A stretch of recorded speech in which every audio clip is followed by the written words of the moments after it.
Welcome to The Explainer. Today we're diving into a true historical thriller. We're talking about how humanity defeated the most terrifying biological monster in our history. A virus that had absolutely no cure, claimed billions of lives over millennia, and yet through just sheer human ingenuity, we managed to completely wipe it off the face of the earth. Let's get right into it. 500 million? I mean, just let that number sink in for a second. In a single century, smallpox claimed 500 million lives. That arguably makes it the deadliest virus humanity has ever faced. It didn't just make people sick, it wiped out whole civilizations. It literally dictated the outcomes of massive wars, and it completely altered the course of human history over and over again. To really put those historical stakes into a modern perspective, think about the recent COVID-19 pandemic. That brought our modern world to a complete standstill, right?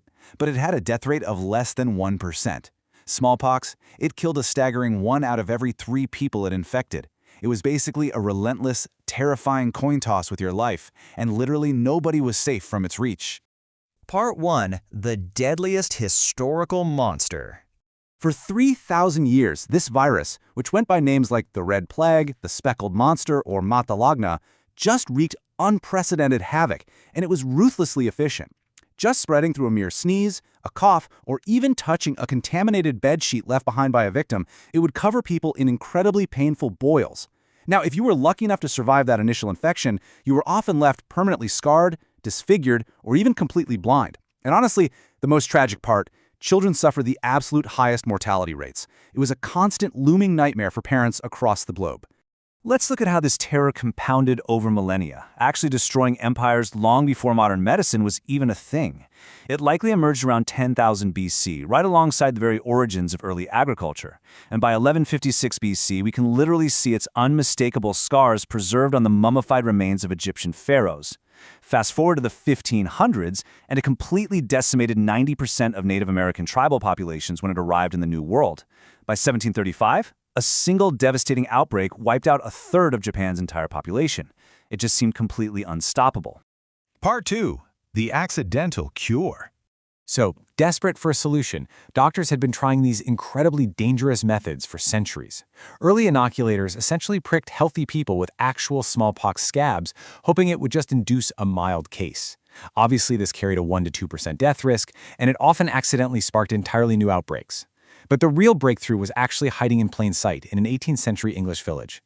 A doctor named Edward Jenner noticed something amazing. Local milkmaids who caught this mild animal illness called cowpox seemed to possess a biological superpower. They never, ever caught smallpox. So in 1796, Jenner made a really bold, and by today's standards, definitely illegal and morally questionable, move to test his theory. He deliberately infected a healthy 8-year-old boy with cowpox.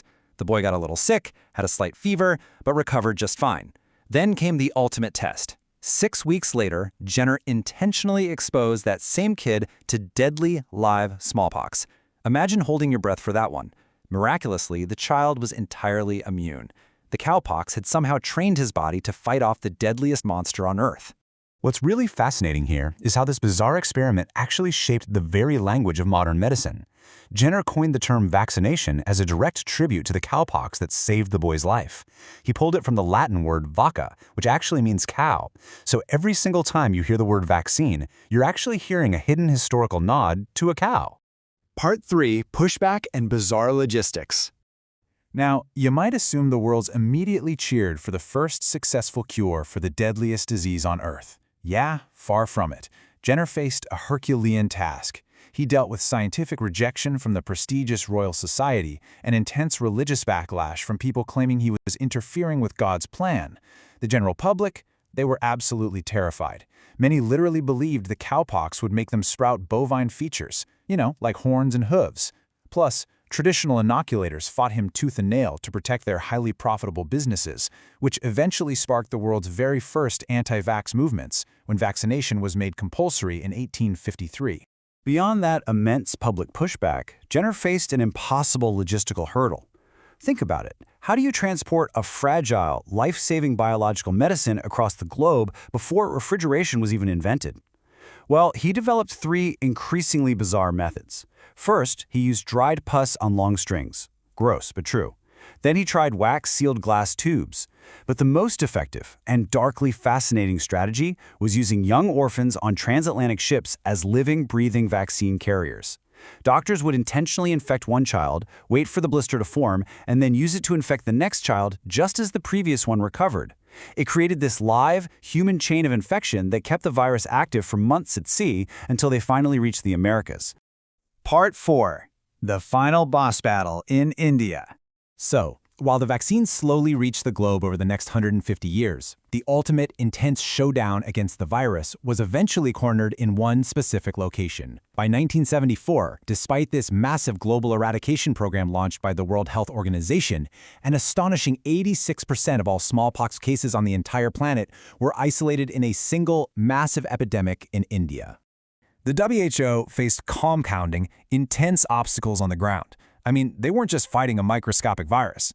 They were struggling against a vast, constantly migrating population of hundreds of millions of people, which was nearly impossible to track. They faced physical protests from traditional Tikadar inoculators, deep religious superstitions surrounding the goddess Shatala, and widespread public fear of these really painful, multi-pronged vaccination needles they were using at the time. And worst of all, the brutal Indian summer heat was literally cooking and destroying the fragile liquid vaccines before they could even get them into people's arms. To win, they had to completely rip up their playbook and change tactics. They introduced revolutionary heat-resistant freeze-dried vaccines that could finally survive the brutal climate without spoiling. They brought in newly designed, less painful bifurcated needles that made the whole process incredibly fast. And to overcome that massive population tracking issue, they deployed unprecedented poster campaigns across the country and began offering huge cash rewards of 100 rupees to anyone who could track down and report a single hidden case just so they could isolate it immediately. Part 5. Ultimate global eradication. That overwhelming mobilization in India worked beautifully. They completely eradicated the disease there by 1975, pushing humanity to the very brink of ultimate victory.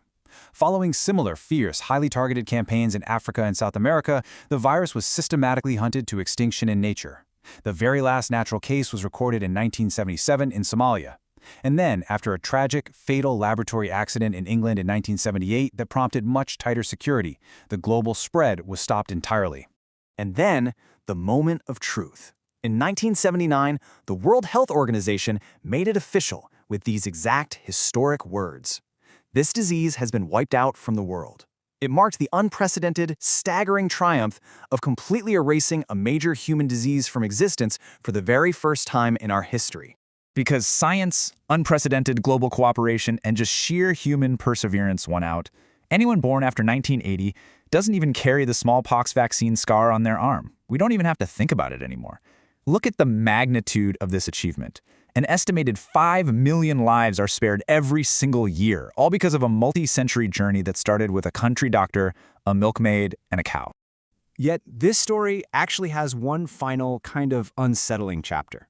2 vials of this biological monster still remain today. They're locked away in heavily guarded laboratories in the United States and Russia, kept alive purely for scientific research. It leaves us with a chilling question. Is keeping this virus around a necessary scientific precaution for future vaccine development, or are we risking the catastrophic return of history's deadliest plague? Thank you for checking out this explainer today. I'll leave you to think about that one.